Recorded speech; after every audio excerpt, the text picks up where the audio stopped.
This video chart presentation of Teryl Resources Corp, brought to you by allpennystocks.com. Teryl trades on Toronto Venture Exchange under ticker TRC.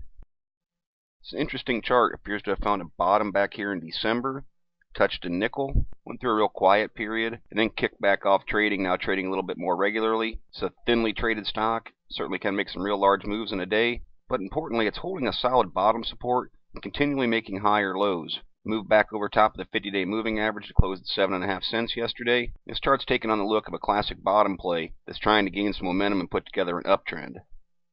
You can see in the MACD, many months trending upward. Histogram telling us looks like another bullish cross is coming of the 12 passing through the 26 EMA. And importantly, it keeps making higher highs. An upward channel like that's a strong sign of trend. PPO is also trending upward, showing strength. The ADX recently is retracing from highs. When it starts to poke over top of 50, that's a pretty exaggerated level. I almost want to see it retrace some, come back down, make the new higher low, and then rotate and continue the upward trend to show strength and direction. This is a very nice look at the MFIs.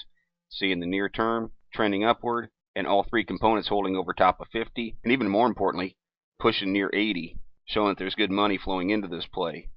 Accumulation distribution also reinforcing the idea of strong buying pressure, and it's certainly reflected in the Chaikin money flow, which has trended back towards zero and now holding well over top, showing that buying pressure is clearly overcoming selling pressure. Commodity channels on a little bit of a downward channel, but holding over top of zero, again holding the upper half of the indicator, and it recently broke through this little downward trend that it has. So now what I look for is something along those lines to put together an upward trend. Full still, reversing course, just dropped a bullish cross, still on the bearish side of things below 50, but momentum looks like it's coming into this play. Tricks, another good long-term indicator, much like the MACD, solid upward channel. RSIs, a measure of momentum, have broken their downward channel, pushed back through 50. All three components that I use, the 7, 14, and 21, are tucked nice and neatly together. That's something that I want to see as well. Right now the RSIs look like they're putting themselves into a bullish position. And as I mentioned, continually making higher lows. There's some distinct support levels. Of course, the very bottom would be at a nickel, but the stock hasn't closed below that. So there's a strong support there at 0.55. There's also another solid support at 6 cents. And because that's the recent low, that's the point I'd really want to see hold. Because the stock has moved around quite a bit, there's some secondary resistance points in there. Some more at 6.5, and even some more at 7. And while I see a lot of strength in the 6 cent mark, if it holds over top of 7, that's very bullish as well because it's holding over top of the 50-day moving average. Also important, the 50-day looks like it's flattened back out and now starting to trend upward. Again, that's something else that I want to see. The most bullish of charts are trending over top of the 50 and 200-day moving averages, and both those moving averages are trending up. Right now, the 50-day is curling and heading on an upward path, and looks like the 200-day is starting to flatten itself out.